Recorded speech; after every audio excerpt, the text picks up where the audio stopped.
पारा नंबर 2, सयक़ूलुस्सुफ़हाउ मिनन्नासि मा वल्लाहुम अन क़िबलतिहिमुल्लती कानू अलैहा। जल्द ही बेवकूफ़ लोग ये कहेंगे कि इन मुसलमानों को उनके क़िबले से किस चीज़ ने फेर दिया जिस पर ये थे। तो कह दीजिए मशरिक़ हो या मगरिब सभी अल्लाह के लिए हैं, वो हिदायत देता है जिसको चाहता है सीधे रास्ते की तरफ। नबी करीम सल्लल्लाहु अलैहि वसल्लम मक्का से मदीना हिजरत कर गए और 18 माह तक आप सल्लल्लाहु अलैहि वसल्लम बार बार अपना चेहरा आसमान की तरफ उठाते थे, इस मकसद के तहत कि या अल्लाह क़िबले को चेंज कर दे, यानी बैतुल मुक़द्दस की बजाय बैतुल हराम क़िबला बना दिया जाए। मुंह से इजहार करते या ना करते, दिल में तो उनकी ख्वाहिशें थी। अल्लाह रब्बुल इज़्ज़त ने दिलों को, सीनों के राज़ों को जो जानता है, उसने आप सल्लल्लाहु अलैहि वसल्लम से यही कहा कि आप बार बार आसमान की तरफ उठाकर देखा करते थे, तो अल्लाह ने आपकी ख्वाहिश को भी पूरा किया। और ये जो पहला किबला यानी मस्जिद हराम है, ये असल में था भी पहला किबला जो हज़रत इब्राहीम अलैहिस्सलाम ने भी इसी को ही किबला तसव्वुर किया था। बाद में यहूदियों की वजह से, कुछ मामलात की वजह से कुछ अरसे के लिए बैतुल मुक़द्दस को किबला बना दिया गया था, और फिर दोबारा अल्लाह रब्बुल इज़्ज़त ने बैतुल हराम को मस्जिद हराम की तरफ मुँह करके नमाज पढ़ने को अल्लाह ताला ने किबला बना दिया। अब जब ये हुक्म नाजिल हुआ तो यहूदी, मुशरिकीन, नसारा जो भी इस पर ईमान नहीं लाते थे, उनके लिए तो आए रोज़ नई बात होती और वो नई बात का मजाक उड़ाते। तो अल्लाह रब्बुल इज़्ज़त ने फरमाया कि असल नेकी ये नहीं है कि मुंह किस तरफ करके नमाज पढ़ना है, असल नेकी ये है कि अल्लाह के हुक्म को पूरा करना। अल्लाह ने जैसे भी हुक्म दे दिया। किबले के चेंजिंग की जब बात हुई तो कहते हैं मुफस्सिरीन, अहादीस के अंदर भी आता है कि अल्लाह के नबी सल्लल्लाहु अलैहि वसल्लम ने नमाज पढ़ाते हुए बीच में ही हुक्म आया था, और अल्लाह के नबी ने नमाज की हालत में ही अपना रुख चेंज किया था, और सहाबा ने भी उनकी देखा देखी रुख चेंज कर लिया था। और फिर एक सहाबी जिन्होंने आप सल्लल्लाहु अलैहि वसल्लम के साथ रुख चेंज करके नमाज पढ़ी थी, जब वो एक और मस्जिद के पास से गुजरे तो उन्होंने देखा कि उस मस्जिद में तो बैतुल मुक़द्दस की तरफ अभी मुँह करके नमाज पढ़ी जा रही है। तो उन्होंने ऊंची आवाज़ से कहा कि मैं अभी नबी सल्लल्लाहु अलैहि वसल्लम के साथ नमाज पढ़ के आ रहा हूँ, और मैंने अभी अपना मुँह बैतुल हराम की तरफ मोड़ा था, जबकि अल्लाह के नबी सल्लल्लाहु अलैहि वसल्लम के मोड़ने पर, यानी अल्लाह के नबी ने भी ऐसे ही मुँह मोड़ा और हमने भी मोड़ा है, तो हमने अब आज से अपना किबला बैतुल हराम को बना लिया है। तो वो लोग इस बात को सुनने के बाद फौरन उन्होंने भी सहाबी की आवाज़ सुनी, और सहाबी उस दौर में ऐसे होते थे जो दीन की बातों को फैलाने वाले होते थे, ना कि झूठ फैलाने वाले। तो उन्होंने भी उसकी बात के ऊपर अपने किबले को चेंज कर दिया। तो मुशरिकीन मक्का ने और मुशरिकीन मदीना ने या यहूदो नसारा ने जब उनको पता चला, तो उन्होंने इसके ऊपर भी कई बातें बनाई कि कभी इधर मुंह करके नमाज पढ़ते हैं तो कभी उधर मुंह करके नमाज पढ़ते हैं। तो अल्लाह तबारक व तआला ने फरमाया, आज के बाद चाहे तुम घर में हो, घर के बाहर हो, कहीं भी हो, रास्तों में हो, किसी भी जगह पर हो, हर जगह पर बैतुल हराम की तरफ ही मुंह करके नमाज पढ़ोगे। तो अगर हम सवारी पर हैं और सवारी पर होते हुए फ़र्ज़ नमाज का वक्त हो जाता है, तो सवारी पर फ़र्ज़ नमाज को अदा नहीं किया जाएगा। हाँ, अलबत्ता सवारी को रोका जाएगा, उसका रुख जो है वो किबले की तरफ किया जाएगा, फिर जाकर उसके ऊपर बैठकर भी नमाज पढ़ी जा सकती है अगर जगह साफ ना हो या कोई जगह का मसला हो। लेकिन दूसरी सूरत में ये बेहतर यही है कि गाड़ी को रोका जाए, सवारी को रोका जाए, और ज़मीन पर ही वहीं पर किबले की तरफ मुँह करके नमाज अदा की जाए। तो इसी तरह अगर नफल नमाज है, तो नफल नमाज के बारे में हुक्म है कि सवारी का रुख जिधर भी हो और आप नफल पढ़ना चाहें, तो अगर आप ठहरना ना चाहें, सफ़र में आपके पास टाइम नहीं है, आप ठहरना नहीं चाहते, आपने फजर की नमाज तो ठहर कर पढ़ी थी, लेकिन अब आप इशराक की नमाज पढ़ना चाहते हैं, आपका वज़ू भी है और आपके पास सफ़र के लिए टाइम भी कम है, तो आप इशराक पढ़ना चाहते हैं, तो आप अपनी इशराक को सवारी के अंदर ही नमाज अदा कर सकते हैं। तो ये था किबले के हवाले से बातें जो कि उन्होंने तरह तरह की तावीलें की और मुख्तलिफ बातों के साथ अल्लाह ने उनको जवाब दिया। आगे अल्लाह रब्बुल इज़्ज़त ने फरमाया आयत नंबर 146 में, अल्लज़ीना आतैनाहुमुल किताब यारिफूनहु कमा यारिफून अबनाअहुम व इन्न फ़रीक़म मिनहुम ला यक्तुमूनल हक़्क़ व हुम यअलमून। जिन लोगों को हमने किताब दी, किनको किताब दी थी? अहले किताब को, बनी इसराइल को, यहूदो नसारा को, कुछ भी कह लें। अल्लाह तबारक व तआला ने जब उनको किताब दी तो अल्लाह ताला क्या कह रहे हैं कि वो रसूल को ऐसे पहचानते हैं जैसे वो अपने बेटों को पहचानते हैं। क्यों अपने रसूल को ऐसे ही पहचानते हैं? क्योंकि उनकी किताब में आप सल्लल्लाहु अलैहि वसल्लम के बारे में सब कुछ वाज़िह लिखा गया था और वो सब कुछ पढ़ चुके थे, اور اس کے پڑھنے کے بعد وہ پہچان بھی چکے تھے، پہچاننے کے باوجود وہ انکار کر رہے تھے۔ دیکھیں آپ صلی اللہ علیہ وسلم نے جب سفر شام کی طرف تجارت کا سفر کیا تھا تو راستے میں عیسائی پادریوں نے آپ صلی اللہ علیہ وسلم کو دیکھتے ہی پہچان لیا تھا کہ یہ آخری نبی ہے اور اس کی حفاظت کرو، اسے یہاں سے واپس دوبارہ بھیج دو، میں اس کو دیکھ رہا ہوں کہ یہ آخری نبی ہوگا۔ کیوں پہچانا تھا؟ اس کے بارے میں ایک روایت میں آتا ہے کہ وہ اس درخت کے نیچے جا کر انہوں نے اسٹے کیا تھا جس درخت کے نیچے صرف انبیاء اسٹے کیا کرتے تھے۔ اس درخت کو حکم تھا، اس درخت کے نیچے صرف انبیاء کے اسٹے کرنے کا اللہ رب العزت نے رکھا ہوا تھا۔ تو عیسائی نے دیکھا، یہ نشانی بھی دیکھی اور کچھ اور نشانیاں بھی دیکھی، تو وہ بھی بچے تھے، بچے ہونے کے باوجود انہوں نے پہچان لیا کہ یہ بڑے ہو کر نبی بنیں گے۔ تو اسی طرح اللہ رب العزت نے فرمایا کہ ان کی کتاب میں اس قدر نشانیاں تھیں، اس قدر نبی کا حوالہ تھا کہ جیسے ہی انہوں نے نبی کو دیکھا تو نبی کو پہچان چکے تھے، ایسے پہچانتے تھے جیسے کوئی اپنے بیٹے کو پہچانتا ہو۔ آپ کا بیٹا کئی سالوں کے بعد بھی آ جائے تو کوئی آپ سے کہے دیکھو یہ کون ہے، تو آپ کہیں گے میرا بیٹا ہے، چاہے اس کی عمر کے لحاظ سے تھوڑی سی شکل و بناوٹ میں تھوڑا فرق بھی پڑ گیا یا رہن سہن کی وجہ سے فرق پڑ جائے، لیکن پھر بھی آپ پہچان لیں گے کہ یہ آپ کا بیٹا ہے۔ تو ایسے ہی اللہ کے نبی صلی اللہ علیہ وسلم کو وہ پہچان لیتے تھے، لیکن پہچاننے کے باوجود ان میں سے ایک گروہ ایسا تھا جو حق کو چھپاتا ہے، حالانکہ وہ حق کو جانتے تھے۔ یعنی نبی کریم صلی اللہ علیہ وسلم کے بارے میں سب کچھ جانتے ہوئے بھی انہوں نے چھپا لیا اور نبی کو نبی ماننے سے انکار کر دیا، اور دوسروں کو بھی نبی کو نبی ماننے سے انکار کرواتے تھے۔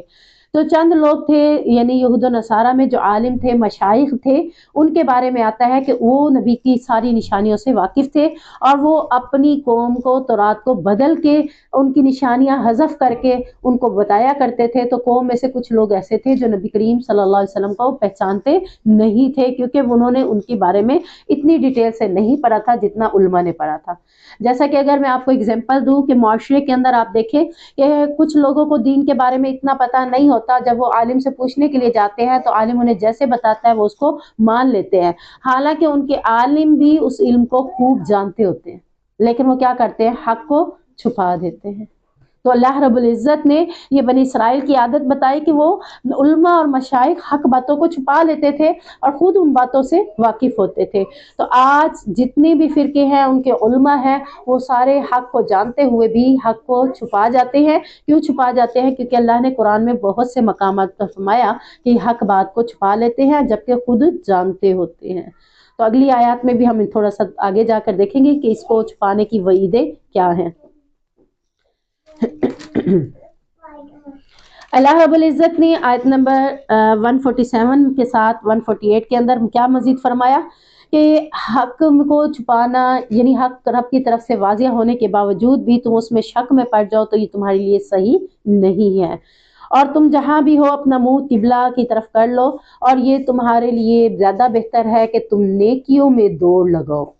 یعنی قبلے کی طرف بیٹھ کر ایک ہی بات پہ تبصرہ نہ کرتے رہو، بلکہ نیکیوں کی طرف سبقت حاصل کرو، آگے بڑھو جب بھی تمہیں پتہ چلے۔ جیسا کہ صحابی نے بتایا کہ ہم نے منہ اس طرف کر کے نماز پڑھی تو انہوں نے کیا کیا؟ فاستبقوا الخیرات۔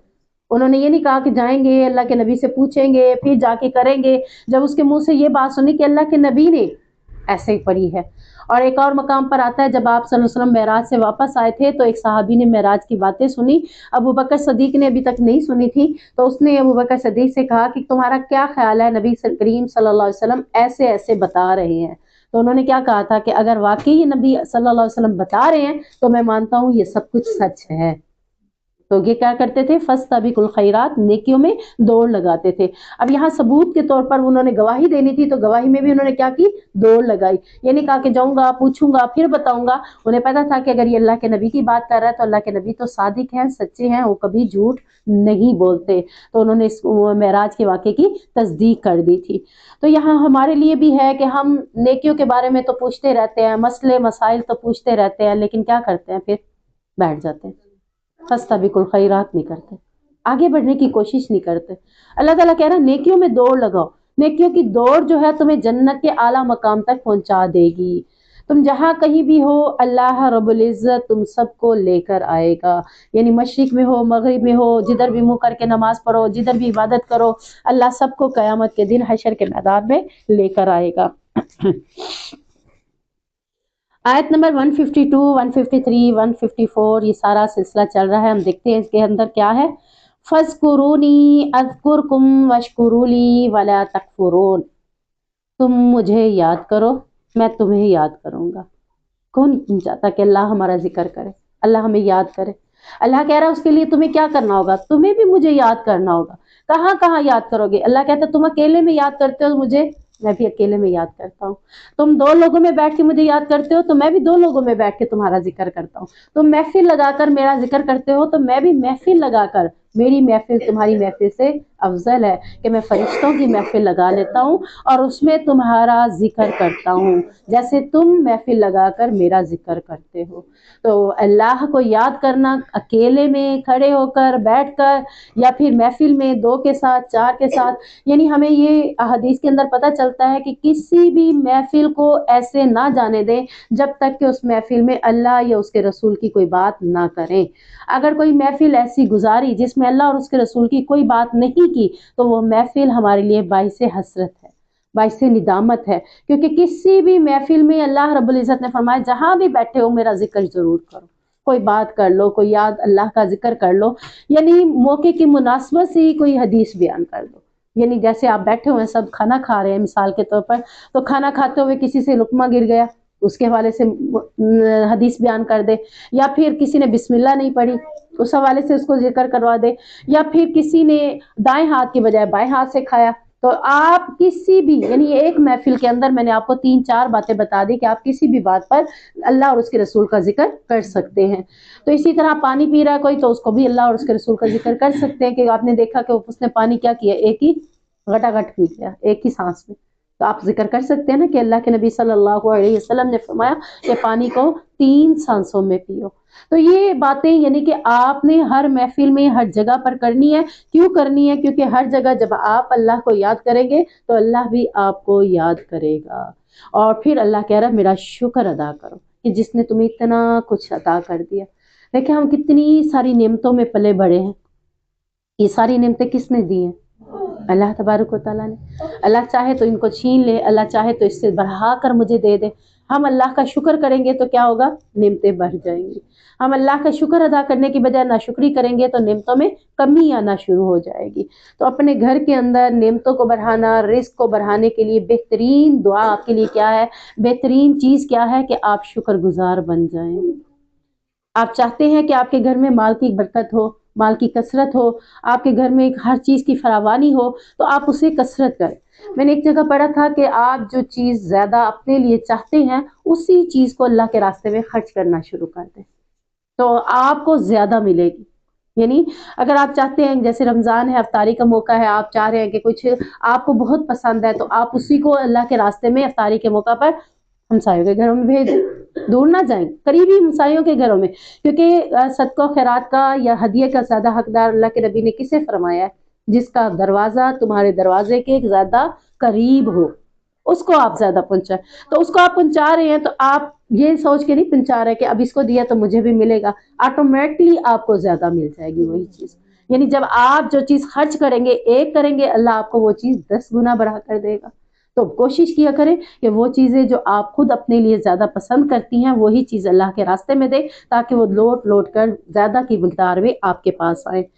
और अल्लाह रब्बुल इज़्ज़त फरमा रहे हैं शुक्र अदा करने के साथ साथ दूसरी नसीहत क्या की? मेरी नाशुक्री नहीं करनी। कुछ भी नहीं मिला फिर भी नाशुक्री नहीं करनी। कितने प्यारे लोग गुजरे हैं कि एक नेमत पर भी अल्लाह के इतने शुक्रगुजार होते थे, 10 नेमतें उनकी नहीं होती थी तो वो 10 नेमतों को नहीं देखते थे कि ये नहीं मिला, वो नहीं मिला, वो नहीं मिला, बल्कि वो इसके ऊपर आते थे कि जो मिला है उसी को शुक्रगुजार बन जाते थे कि शुक्र है कि अल्लाह ताला ने अगर मोहताज बनाया है, लंगड़ा बनाया है, लूला बनाया, जुबान तो दी है। कितना प्यारा है, जुबान दिया है अल्लाह में कि मैं अल्लाह का जिक्र कर सकता हूँ, शुक्र कर सकता हूँ, अल्लाह की इबादत जुबान से कर सकता हूँ। क्या हुआ? हाथ नहीं है तो क्या हुआ? पाँव नहीं है तो क्या हुआ? वो इन नेमतों के ऊपर रोने नहीं बैठ जाते, अल्लाह पाँव क्यों नहीं दिया, अल्लाह ये क्यों नहीं दिया। शेख सादी के बारे में यही आता है ना कि एक दिन वो रास्ते में जा रहे थे, जूता नहीं था उनके पाँव में, अल्लाह ने उनको जूते जैसी नेमत से महरूम रखा था, पाँव नंगे जा रहे थे कि दिल में ख्याल आया कि अल्लाह अगर तू जूते दे देता तो तेरे पास तो खजाने में कमी नहीं है। अब ये सोच के आगे चलते हैं कि आगे अल्लाह ताला क्या दिखाता है कि एक ऐसा शख्स बैठा है जिसके पाँव भी नहीं है। फौरन दिल में अपने अल्लाह से तौबा की कि अल्लाह तेरा शुक्र है कि तूने मुझे पाँव तो दिए। इसलिए कहते हैं कि अपने से कम को देखे ताकि ذکر کرنے والے، شکر کرنے والے بن جائیں۔ جب اپنے سے اوپر والوں کو دیکھتے ہیں تو پھر ذکر اور شکر نہیں ہوتا، بلکہ صحابہ کو پاس اگر زیادہ نعمتیں آنا شروع ہو جاتی تو وہ پریشان ہو جاتے تھے کہ کہیں ایسا تو نہیں کہ ہمیں جنت کے بجائے آج دنیا میں ہی سب کچھ مل رہا ہے۔ تو ہم جب زیادہ آتا ہے تو خوش ہوتے ہیں، شکر ہے، کبھی شکر پڑھتے ہیں، کبھی نہ شکری میں بھی کہہ دیتا ہے کہ میں نے کیا تھا نا اس لیے ایسا ہوا، میری وجہ سے ہوا، میں اس جگہ پہ ہاتھ لگایا تو اس وجہ سے یہ سارا ہو گیا، میں نے ایسا کیا۔ یعنی ہم اپنے تئیں اپنے آپ کو لے کر بیٹھ جاتے ہیں، یہ نہیں دیکھتے کہ اللہ رب العزت کا ذکر، اللہ کا شکر کرنے سے ہمیں یہ چیزیں ملی ہیں۔ اگلی آیت میں اللہ رب العزت ایمان والوں کو حکم دے رہا ہے کہ تم نے کرنا کیا ہے، تکلیف کے وقت، مشکل کے وقت، پریشانی کے وقت واویلا نہیں کرنا، شور نہیں مچانا، کسی کو بتانا بھی نہیں ہے۔ کس کو بتانا ہے؟ اللہ کو۔ مدد لینی ہے تو کس سے لینی ہے؟ کسی سے بھی نہیں لینی، اپنے رب کے ساتھ جڑ جاؤ۔ کیسے؟ والصلاۃ، نماز کے ساتھ مدد چاہو اپنے رب سے تو نماز کے ساتھ چاہو، اور نماز جب پڑھو گے، اللہ سے مدد مانگو گے تو اللہ صبر بھی دے دیتا ہے۔ صبر ہم نے پہلے کیا کیا کہ ہم نے واویلا نہیں کیا، شور نہیں کیا، پھر ہم کس کے پاس چلے گئے؟ اللہ کے پاس، اللہ کے آگے سر مسجود ہوئے۔ کوئی بھی نماز کا وقت نہیں ہے تو کوئی بات نہیں، 2 نفل تو پڑھ سکتے ہیں آپ، نفل نماز کا کوئی ٹائم نہیں ہے، آپ اٹھیں 2 نفل پڑھیں، اپنے رب کے حضور کھڑے ہو جائیں اور اپنے رب سے مانگے کہ یا اللہ مجھے صبر جمیل عطا کر دے، اور اللہ صبر جمیل عطا کر دے گا، کیونکہ اللہ تعالیٰ کہتا ہے کہ اللہ صبر کرنے والوں کے ساتھ ہے۔ صبر نہیں کریں گے تو اللہ بھی ساتھ نہیں ہوگا۔ اللہ کے نبی صلی اللہ علیہ وسلم جب ہجرت کر کے حضرت ابوبکر صدیق کے ساتھ جا رہے تھے، غار ثور میں بیٹھے تھے، تو کیا کہا؟ لا تحزن ان اللہ معنا۔ اے ابوبکر صدیق غم کیوں کرتا ہے؟ تیرا کیا خیال ہے جو دوسرے 2 میں تیسرا اللہ ہو تو پھر کیا خیال ہے کہ ہمیشہ اللہ ہمارے ساتھ ہے؟ ہم ایک اکیلے ہی کیوں نہیں ہیں؟ جب اللہ ہمارے ساتھ ہے تو دنیا کا کوئی بھی انسان ہمارا بال بیگا بھی نہیں کر سکتا۔ جب ہم اکیلے ہیں اور اب ہمارے ساتھ نہیں ہے تو پھر کوئی کچھ بھی کر سکتا ہے۔ تو اللہ کو اپنے ساتھ رکھنے کے لیے کیا کرنا چاہیے؟ کس کے ذہن میں کچھ آتا ہے؟ میں نے بہت دفعہ بتایا ہوا ہے ویسے آپ کو، سارے دن کے لیے اللہ اسے کافی ہو جاتا ہے۔ وہ تو جنات اور جادو کی وجہ سے بھی ہوتا ہے نا کہ کافی ہو جاتا ہے کہ ان چیزوں سے بچنے کے لیے۔ اشراق کی نماز 2 رکعت ہے، اور 2 اور پڑھیں گے تو پھر اللہ اس کے ساتھ ہے، اللہ اس کے سارے معاملات کو ہینڈل کرتا ہے۔ یعنی 2 رکعت تو اشراق ہے، آپ نے 2 پڑھ لی، 2 اور پڑھیں گے تو حدیث میں کیا آتا ہے کہ اس دن اس کے لیے اللہ اس کے ساتھ ہے۔ تو جب اللہ ہمارے ساتھ ہے تو ہمیں کسی کام میں کوئی مشکل نہیں ہے۔ اور پھر ایک حدیث میں یہ بھی آتا ہے حسبی اللہ لا الہ الا هو علیہ توکلت وہو رب العرش العظیم، جس نے 7 بار صبح 7 بار شام کو پڑھا اس کو بھی اللہ کافی ہو گیا۔ کئی ایسی چیزیں پڑھی ہوئی ہیں جس سے ہمیں اللہ ہمارے ساتھ ہو جاتا ہے، اللہ ہمارے لیے کافی ہو جاتا ہے۔ تو ہم نے کرنا کیا ہے؟ اللہ کو اپنے ساتھ رکھنے کے لیے یہاں پہ کیا بتایا جا رہا ہے؟ صبر بھی کرنا ہے۔ صبر کریں گے تو پھر بھی اللہ آپ کے ساتھ ہے۔ اگر آپ نے واویلا کیا، شور مچایا، پھر آپ کو لوگ کہہ رہے ہیں صبر کرو، پھر آپ کہیں گی صبر نہیں آ رہا، حقیقتاً نہیں آتا۔ کیوں نہیں آتا؟ کیونکہ اللہ تو ساتھ ہی نہیں ہے۔ تم پہلے صبر کرتے تو اللہ آپ کے صبر کی وجہ سے آپ کے ساتھ ہوتا، آپ کا حوصلہ بڑھاتا، آپ کی ہمت بڑھاتا۔ اب نہ حوصلہ بڑھ رہا ہے نہ ہمت بڑھ رہی ہے، یہاں تک کہ میت کو اٹھایا جا رہا ہے تو وہ دھاری ماری جا رہی ہیں، وہ رویا جا رہا ہے، میت کے پایوں کو پکڑا جا رہا ہے، نہیں لے کے جانا، نہیں لے کے جانا۔ کیوں؟ کیونکہ اللہ اس کے ساتھ ہی نہیں ہے۔ اب اس کو صبر کیسے آئے گا؟ کیونکہ نہ اس نے پہلے سٹیپ پہ یہ قدم اٹھایا، نہ اگلے سٹیپ پہ اللہ اس کے ساتھ بنا۔ تو اللہ رب العزت ہمیشہ کس کے ساتھ ہے؟ صبر کرنے والے کے ساتھ ہے۔ اگلی آیت میں فرمایا کہ تم جو اللہ کی راہ میں قتل کر دیے جائیں انہیں مردہ نہ کہو، یعنی وہ مردہ نہیں ہے، وہ مر نہیں گئے، بلکہ کیا ہے؟ بل احیاء ولکن لا تشعرون، وہ تو زندہ ہے، تم شعور نہیں رکھتے۔ کہاں زندہ ہے؟ اللہ تبارک و تعالیٰ نے شہداء کی روحوں کو، اللہ کہتا ہے کہ میں قندیلوں میں یعنی علیجین میں قندیلوں میں رکھتا ہوں، پھر انہیں چھوڑتا ہوں، وہ جہاں سے جاتی ہیں جنت میں چر پھر آتی ہیں، کھا پی آتی ہیں، اور پھر واپس اپنی قندیلوں میں آ جاتی ہیں۔ تم شہداء کو مردہ نہ کہو، بلکہ شہید ہمیشہ کے لیے زندہ ہیں۔ اور پھر اللہ نے فرمایا کہ ہم تمہیں آزمائیں گے تاکہ تمہارے ایمان کا پتہ چلے کہ تم مومن بھی ہو کہ نہیں۔ آزمائش ہوگی تو پتہ چلے گا مومن ہے، آزمائش نہ ہو، ایسی نمازیں روزے صرف ہوں تو پھر کیسے پتہ چلے گا کہ یہ مومن ہے کہ نہیں ہے؟ آزمائشیں کیا ہیں؟ سب سے پہلے اللہ نے ذکر کیا کہ میں تمہیں خوف سے آزماؤں گا۔ خوف, कभी किसी चीज का खौफ आ जाएगा, कभी किसी चीज का खौफ आएगा, और फिर उस खौफ में तुम किसके करीब होते हो? अल्लाह के करीब हो जाएंगे तो हमारे आजमाइश पूरी उतर आएगी। अगर खौफ में हम अल्लाह के करीब होने के बजाय दूसरों के पास जाएंगे तो फिर हमारी आजमाइश हमारी पूरी नहीं उतरी। खौफ के साथ साथ फिर फरमाया भूख से भी आजमाऊंगा। कुछ टाइम ऐसा होगा कि तुम्हें खाने को कुछ भी नहीं मिलेगा, अल्लाह ना करे ऐसा हो कभी, वरना लोग इस मौके के ऊपर कई किस्म के ऐसे हैं, कई कई बातें करना शुरू कर देते हैं।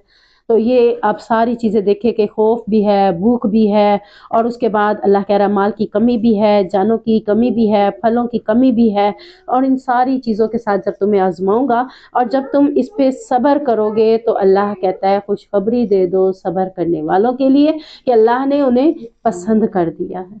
तो किसी भी मौका पर किसी भी चीज़ में आपको कमी हो, हमारे से अक्सर लड़कियां जब मेके से ससुराल जाती हैं, यानी अपना मेका छोड़कर शादी के बाद ससुराल में एडजस्ट होती हैं, तो हमारी बातें ही होती हैं, हमारे घर में तो ऐसा था, इधर ऐसा नहीं। हो सकता है अल्लाह किसी चीज़ से आजमा रहा हो, अल्लाह ने मुख्तलिफ किस्म की आजमाइशें देनी है, तो ये नहीं देखना कि उधर था या इधर नहीं है।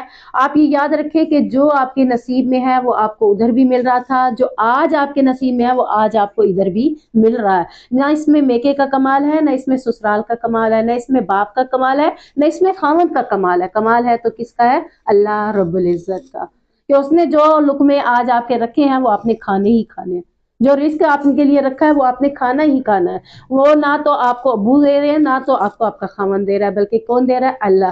कभी भूख से आजमाएगा, कभी कमी से आजमाएगा, किसी चीज़ को बढ़ा कर आजमाएगा, किसी चीज़ को कम करके आजमाएगा कि देखो तो सही मेरा बंदा सब्र करता है या नहीं करता। और जब अल्लाह कहता है कोई मुसीबत पहुंचती है तो सबसे पहले अल्फाज आपके मुंह पर क्या होने चाहिए? इन्ना लिल्लाही व इन्ना इलैहि राजिऊन। सिर्फ मरने के ऊपर ये अल्फाज नहीं है, किसी भी मुसीबत पर। देखिए यहाँ पे लफ्ज आया मुसीबत पहुंचती है, ये तो नहीं कहा ना कि कोई मरता है तो तब। तो जब भी कोई मुसीबत पहुंचे तो आपने ये अल्फाज अदा करने हैं।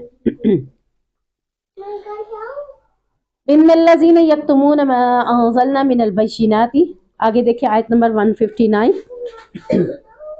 बेशक वो लोग जो छिपाते हैं जो कुछ अल्लाह ताला ने नाजिल किया है, उसके बाद कि हमने उन लोगों के लिए किताब में वो बातें खोल खोल कर बयान कर दी हैं, ये वही लोग हैं जिन पर अल्लाह लानत करता है, और सब लानत करने वाले भी लानत करते हैं। ये है वही किताबुल्लाह को छुपाने की वही क्या है? अल्लाह की भी लानत है और सब लानत करने वालों की भी लानत है। तो किताबुल्लाह के बारे में जब पता हो, जितने अहकामात के बारे में जानते हो, उससे दूसरों को बताना ज़रूरी है। नहीं बताते तो फिर अल्लाह की लानत के मुस्तहिक हो जाते हैं। और अगर किसी ने अपनी इस्लाह कर ली, तौबा कर ली कि हाँ मैं पहले बातें छुपा जाता था, अब नहीं छुपाऊंगा, क्योंकि ये तो इतनी बड़ी वईद है कि अल्लाह की लानत होती है, सबकी लानत होती है। तो जो अपनी इस्लाह कर लेता है, तौबा कर लेता है, तो अल्लाह कहता है कि अल्लाह उसकी तौबा को कबूल कर लेता है, क्योंकि वो तौबा को कबूल करने वाला है। कब तक तौबा को कबूल करता है? जब तक मौत के आसार नमूदार नहीं होते। तो हमें नहीं मालूम कि हमारी मौत के आसार कब आते हैं, किस वक्त आते हैं। वक्तन फ़वक्तन अपने गुनाहों की तौबा करते रहिए ताकि अल्लाह हमारी तौबा को कबूल कर ले। आयत नंबर 165, वमिनन नासि मन यत्तखिज़ु मिन दूनिल्लाहि अंदादन युहिब्बूनहुम कहुब्बिल्लाह। बाज़ वो लोग हैं जो अल्लाह के सिवा दूसरों को शरीक ठहराते हैं, वो उनसे यूं मोहब्बत करते हैं जैसे अल्लाह से मोहब्बत करनी चाहिए थी। अल्लाह अपने से मोहब्बत का तरीका सिखा रहा है। देखिए यहाँ पर ना मोहब्बत का लफ्ज़ ही अल्लाह ने अपने लिए इस्तेमाल किया कि अगर तुम्हें मोहब्बत कभी भी हो तो सबसे पहले किससे हो? अल्लाह से मोहब्बत। लड़का लड़की आपस में मोहब्बत नहीं कर सकते, ये इस्लाम नहीं है, ये अल्लाह ताला ने नहीं कहा। हाँ, खावन बीवी से मोहब्बत करे, बीवी खावन से मोहब्बत करे, ये भी अजर में है। लेकिन यहाँ अल्लाह रब्बुल इज़्ज़त ने मोहब्बत का असूल बताया कि मोहब्बत करनी ही है तो अपने रब से करो। जिस तरह अपने रब से मोहब्बत करनी है उस तरह की मोहब्बत किसी और से तुम नहीं करोगे। यानी तुम्हें इतनी मोहब्बत है, मोहब्बत में क्या होता है? नहीं भाई अपनी माँ की भी ना सुने, अपनी बहन की भी ना सुने, किसी को टाइम ना दे, मुझे ही दे, मुझे ही दे। तो आपको अपने रब से इतनी मोहब्बत हो कि आप सिर्फ अपने रब को ही टाइम दें, किसी को भी इतना टाइम ना दे कि मैंने अपने रब के लिए टाइम रखा है। तो वो सहाबी है ना जिनके बारे में आता है जब उन्हें हुक्मरान बनाकर भेजा हज़रत उमर फारूक ने, तो कौम ने उनके बारे में जब कौम से पूछा बताओ तुम्हारा हुक्मरान कैसा है, तो उन्होंने 3 शिकायतें लगाई थी। उनमें से एक शिकायत यही थी कि ये रात को जब हम इसका दरवाज़ा खटकाते हैं ना तो ये हमारे लिए दरवाज़ा नहीं खोलता। हालांकि हुक्मरान है, इसे चाहिए कि दरवाज़ा खोले। تو جب حضرت عمر فاروق نے پوچھا تو کہا تھا تو میرا اور اللہ کا معاملہ، لیکن آپ میرے اوپر حاکم ہیں تو میں آپ کو جواب دے ہوں۔ تو یہ بات یہ تھی کہ دن میں نے لوگوں کے لیے رکھا ہے اور رات میں نے اپنے رب کے لیے رکھی ہے۔ میں اپنے رب سے ہم کلام ہوتا ہوں، رب کے ساتھ جڑتا ہوں، رب کے ساتھ تعلق کو مضبوط کرتا ہوں، تو دن سارا پڑھا ہی جب چاہیں مجھ سے معاملات کریں۔ اور ان کا دوسرا معاملہ کیا ہے؟ یہ دوسرا کہتے ہیں کہ مہینے میں ایک دن نہیں نکلتا۔ ایک اور سوال ان کا یہ تھا کہ یہ ہمارا حکمران جو ہے پورے مہینے میں ایک دن نہیں نکلتا۔ کہا میرے پاس ایک ہی جوڑا ہے جس کو میں دھوتا ہوں اور پہنتا ہوں، اور جب وہ خشک ہو جاتا ہے تو پہن کر باہر نکلتا ہوں، اس لیے میں اس دن باہر نہیں آتا۔ اور تیسری بات کیا کہی تھی کہ کبھی کبھی یہ بے ہوش ہو جاتے ہیں۔ تو کہا میں بے ہوش کیوں ہوتا ہوں؟ میں نے دیکھا تھا سولی پہ لٹکتے ہوئے صحابی کو، تو میں اس وقت کافر تھا اور میں ان کے لیے کچھ نہ کر سکا۔ آج بھی اس واقعے کو یاد کرتا ہوں کہ رب نے پوچھ لیا کہ تم بھی ادھر موجود تھے جب اس کو سولی دی جا رہی تھی، تو تم نے کچھ کیوں نہیں کیا؟ آج بھی یہ واقعہ جب ذہن میں آتا ہے تو میں غش کھا کے گر پڑتا ہوں۔ تو یہ وجوہات تھی میری، ورنہ میں ایسا کوئی معاملہ نہیں تھا۔ یعنی انہوں نے سمجھا کہ شاید کہ اسے کوئی بیماری ہے، تو اس وجہ سے انہوں نے یہ شکایتیں لگائی تھی۔ اللہ کے نبی کے صحابی حضرت عمر فاروق نے جب پوچھے تو انہوں نے یہ سارے معاملات کھول دیے۔ تو ہمیں بھی اپنے رب سے اتنی محبت ہو کہ ہم رب کے لیے اپنا ٹائم مختص کریں، رب سے بات کرنے کے لیے ٹائم بنائیں کہ یہ وقت میرا رب کے لیے ہے، میں کسی اور کو نہیں دوں گا، اکیلے بیٹھ کر اپنے رب کو یاد کروں گا۔ پھر دن میں مختص کریں کہ اب میں سب میں بیٹھ کر اپنے رب کو یاد کروں گا، تاکہ آپ کے لیے یہ محبتیں اللہ پسند کر لے اور اللہ بھی آپ سے محبت کرنے والا بن جائے۔ آیت نمبر 167، وقال الذين اتبعوا لو ان لنا قرة فنتبرأ منهم كما تبرؤوا، اور جن لوگوں نے پیروی کی تھی وہ کہیں گے کاش کہ ہمارے لیے ایک بار دنیا میں واپسی ہو تو ہم بھی ان لوگوں سے اسی طرح بیزار ہو جائیں جس طرح آج ہی ہم سے بیزار ہو گیا۔ کون لوگ؟ پیر فقیر، ٹھیک ہے، جن کی وہ عبادت کرتے تھے، جن کے آگے وہ جھکا کرتے تھے۔ کل قیامت کے دن انہیں کہیں گے تم نے تو کہا تھا ہم تمہیں بچا لیں گے، آج ہمیں بچاؤ، کہیں گے ہم تو تم سے بیزار ہیں، ہم تو تمہیں نہیں بچا سکتے۔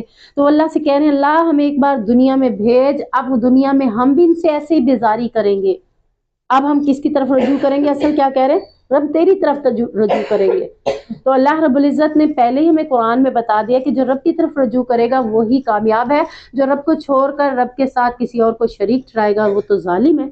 تو یہ قرآن پڑھ لیتے تو اپنی زندگی کو سنوار لیتے، لیکن نہ انہوں نے قرآن کو سنا، نہ پڑھا، نہ اس پہ عمل کیا۔ تو آج اللہ سے کہیں گے اللہ ہمیں بھیج کہ ہم ان سے بیزاری کا معاملہ کریں، تو اللہ رب العزت انہیں کہے گا کہ تم 10 بار بھی چلے جاؤ تو ایسا کچھ بھی تم نہیں کرو گے۔ یعنی تمہاری نیچر میں یہ چیز ہے ہی نہیں، تم عارضی طور پر بات کر رہے ہو، لیکن حقیقتاً تمہاری نیچر میں ایسی چیزیں نہیں ہیں کہ تم ایسے اپنے آپ کو بدل دو۔ اگر بدلنا ہی ہوتا تو تم دنیا میں اپنے آپ کو بدل سکتے تھے۔ آیت نمبر 168، یا ایھا الناس کلوا مما فی الارض حلالا طیبا ولا تتبعوا خطوات الشیطان، اے لوگو کھاؤ اور پیو حلال اور پاکیزہ چیزیں اور شیطان کے قدموں کی پیروی نہ کرو، بے شک شیطان تمہارا کھلا دشمن ہے۔ کھانے پینے میں بھی شیطان کے قدموں کی پیروی نہیں کرنی۔ شیطان جو کام کرتا ہے کھانے پینے کے معاملات میں وہ ہم نے نہیں کرنے، یعنی بسم اللہ پڑھ کے نہیں کھائیں گے تو شیطان کھا رہا ہے، شیطان کی پیروی نہیں کرنی کہ شیطان الٹے ہاتھ سے کھاتا ہے وہ بھی نہیں کھانا۔ اسی طرح دین اسلام کے معاملات میں بھی اللہ تعالیٰ کہہ رہا ہے کہ شیطان کے قدموں کی پیروی تم نے نہیں کرنی، بلکہ اللہ رب العزت نے جو حکم دیا ہے اسی کے مطابق زندگی بسر کرنی ہے، کیونکہ شیطان تمہارا دشمن بھی ہے اور وہ تمہیں کس چیز کا حکم دیتا ہے؟ انما یأمرکم بالسوء والفحشاء، برائی اور بے حیائی کا وہ تمہیں حکم دیتا ہے۔ تو جب بھی ہم شیطان کی پیروی کریں گے تو ہم سے برے کام بھی کروائے گا اور بے حیائی کے کام بھی کروائے گا۔ جب ہم اس سے بچیں گے تو وہ ان دونوں کاموں سے ہمیں بچ جائیں گے ہم۔ اور جب ان سے کہا جاتا ہے کہ تم قرآن کی پیروی کرو جو اللہ تعالیٰ نے نازل کیا، تو کہتے ہیں ہم تو اس کی پیروی کریں گے جو ہمارے باپ دادا نے کی ہے۔ اللہ تعالیٰ کہہ رہے ہیں کہ باپ دادا عقل نہیں رکھتے تھے، سمجھ نہیں رکھتے تھے، تو کیا تم تب بھی اپنے باپ دادا کی پیروی کرو گے؟ یعنی قرآن آنے کے بعد باپ دادا کی پیروی نہیں ہوگی۔ ہم نہیں کہہ سکتے کہ ہمارے بڑے ایسے کرتے تھے اب ہم کیسے چھوڑ دیں۔ ہم قرآن پڑھ رہے ہیں اور پڑھنے کے باوجود عمل نہیں کر رہے اور یہی دیکھ رہے ہیں کہ ہمارے بڑے ایسے کرتے ہیں، ہمارے گھروں کے ماحول ایسے ہیں، اب گھروں کے ماحولوں کو بدلنا مشکل ہے۔ تو اللہ تعالیٰ یہ آیت ہمارے لیے بھی نازل کر رہا ہے کہ جب قرآن آ گیا ہے، قرآن کو سن رہے ہو، تو ابھی بھی اپنے باپ دادا کی رسموں کو لے کر کیوں بیٹھے ہوئے ہو کہ ہمارے خاندان میں ایسا ہوتا تھا، ہمارے خاندان میں ایسا ہوتا ہے۔ تو یہ اب تمہیں کہنا زیب نہیں دیتا۔ جب قرآن تم پڑھ رہے ہو تو تمہارے باپ دادا تو عقل نہیں رکھتے تھے، انہوں نے تو قرآن نہیں پڑھا تھا، انہیں تو اس چیزوں کی سمجھ نہیں تھی، तुम्हें तो समझ आ गई है कि क्या सही है और क्या गलत है, तो तुम अपनी रविश को बदलो। हराम चीजें अल्लाह ताला ने कौन सी रखी हैं? अल्लाह रब्बुल इज़्ज़त ने हराम चीज़ों का जिक्र करते हुए फरमाया, इन्नमा हर्रम अलैकुमुल मैतता वद्दम व लहमल खिंज़ीरी वमा उहिल्ला बिही लिगैरिल्लाह। हराम है तुम्हारे लिए मुर्दार जो बगैर अल्लाह के नाम के ज़िबा किए मर जाए, और फिर उसके ऊपर चाहे बिस्मिल्लाह पढ़कर छुरी फेर कर ज़िबा भी कर लो, तब भी वो तुम्हारे लिए हलाल नहीं है। इसी तरह जिसका खून बहाकर, यानी खून बहाकर उसको ज़िबा ना किया जाए, कहीं और से उसका खून निकाल दिया जाए और वो खून निकल जाए तो वो मुर्दा हो जाए, फिर कहा कि खून तो बहाया है, तो ये हमारे लिए सही है। खून कहाँ से बहाया जाएगा? शाहरग से बहाया जाएगा। या फिर इसके बारे में मुफस्सिरीन कहते हैं कि बाज़ लोग जब शाहरग को काटते हैं तो इस अंदाज में काटते हैं कि वो पूरा सर उतार के रख देते हैं एक ही बार में। जब पूरा सर उतारते हैं तो खून अंदर रह जाता है। पूरा सर उतारने का हुक्म नहीं है, सिर्फ शाहरग काटेंगे ताकि खून सारा अंदर से उसी सूरत में बाहर निकल जाए। अगर हम पूरा काट देते हैं तो मुमकिन है कि अंदर रगों में खून रह जाता है। और इसका फायदा क्या होता है इन लोगों को जो ये काम करते हैं? गोश्त का वजन भारी हो जाता है, और वजन भारी होने की वजह से माप तोल वाला मामला आ जाता है कि किलो गोश्त ले हैं अगर आप, तो किलो गोश्त में खून भी, उसका वजन भी शामिल होता है, वो यानी फूल जाता है वो वजन में। तो ये हमारे लिए हराम है कि ऐसा जिसका खून मुकम्मल ना बहाया गया हो, तो वो भी तुम्हारे लिए हराम है। और इसके बाद खिंजीर का गोश्त, खिंजीर एक जानवर है, इसका गोश्त भी, इसकी चर्बी भी, सब कुछ हराम है, क्योंकि नबी करीम सल्लल्लाहु अलैहि वसल्लम से पूछा गया था चर्बी के मुतालिक, तो आपने फरमाया चर्बी भी इस्तेमाल नहीं कर सकते। हालांकि उन्होंने किसके लिए पूछा था? कश्तियों को रंगने के लिए पूछा था कि इसका कलर बहुत अच्छा आता है इसकी चर्बी का, तो हम कश्तियों को रंगने के लिए, यानी हम खा नहीं रहे, इस्तेमाल नहीं कर रहे, तो क्या कश्तियों को रंगने के लिए इस्तेमाल कर सकते हैं? फरमाया नहीं कर सकते। तो आज बहुत से मेकअप के अंदर मिली होती है, और वाटर प्रूफ जो मेकअप है उससे इज्तनाब करें, क्योंकि मुमकिन है कि उसमें ऐसी चीज़ें मिली हुई हों। उसके बाद आता है कि अल्लाह रब्बुल इज़्ज़त ने फरमाया जो कोई इस्तरारी हालत में है तो वो इस खाने में से, यानी इन हराम चीज़ों में से कुछ भी खा सकता है। इस्तरारी हालत क्या है? 8 दिन हो गए, 7 दिन हो गए, 6 दिन हो गए, मरने के करीब है, खाना नहीं दे रहे थे। कौन नहीं दे रहा था? काफिरों की कैद में है, खाना नहीं मिला। अब या फिर किसी और मौका पर ऐसा हो गया कि आपको खाना हलाल मिला ही नहीं है, और फिर जब मिला है तो हराम ही मिला है। अब आप हराम नहीं खाना चाह रहे, भाई ये तो हराम है, मैं क्यों खाऊं? आप ये नहीं सोचेंगे कि ये हराम है मैं क्यों खाऊं, बल्कि आप अपनी ज़िंदगी को बहाल करने के लिए उसको खाएंगे। और अगर आपने ना खाया और आपकी ज़िंदगी बहाल ना हुई, मर गए, तो आपकी ज़िंदगी को मौत से तशबीह देने वाले खुदकुशी की मौत कहा जाएगा। यानी वो आप अपने खुदकुशी यानी आपने की है। जब आपके सामने हराम खाना आ गया, अल्लाह ताला कह रहा है कि जो कोई इस्तरारी हालत में है तो वो इतना खा ले कि जिससे उसकी कमर सीधी हो जाए, तो वो इसमें से खा सकता है। तो इसी तरह आगे हम देखते हैं किताब को छुपाने वालों के लिए मजीद वईद क्या अल्लाह ताला ने उतारी है। तीसरी आयत आ रही है। पहले सिर्फ ये था कि वो हक बात को छुपा लेते हैं, दूसरे में आया कि अल्लाह ने उस पर लानत की है। अब तीसरी आयत आ रही है, इन्नल्लज़ीना यक्तुमूना मा अंज़लल्लाहु मिनल किताबि व यश्तरून बिही समनन कलीला, कि दुनिया की कमाई थोड़ी की खातिर ये अल्लाह के हुक्म को जब छुपा लेते हैं तो ये लोग अपने पेटों में आग के सिवा कुछ भी नहीं भर रहे। तो इनके पेट में क्या भर रहा है? आग भर रही है। और कल कयामत के दिन अल्लाह इनसे बात भी नहीं करेगा, और वला युज़क्कीहिम, इन्हें पाक भी नहीं करेगा, और इनके लिए दर्दनाक अजाब अल्लाह ताला ने तैयार कर रखा है। तो किताबुल्लाह को छुपाना नहीं है, जितना इल्म है आपको दूसरों को भी बताएं, खुद भी अमल करें, क्योंकि ज़िंदगी बड़ी कलील सी है, कब तक रहेंगे हम में से कोई भी नहीं जानता। लेकिन अल्लाह के हुक्मों के साथ ये ज़िंदगी बसर की तो इंशाअल्लाह जन्नत के आला मकाम हमारे लिए तैयार किए जा रहे हैं। तो अल्लाह हमें उसमें इकट्ठा कर दे, सबको जमा कर दे। अल्लाह जब तक ज़िंदा रखे इस्लाम पर रखे, और जब मौत दे तो इस्लाम पर अता करे। सुब्हानक अल्लाहुम्मा व बिहम्दिका अशहदु अल्ला इलाहा इल्ला अंता अस्तगफिरुका व अतूबु इलैक।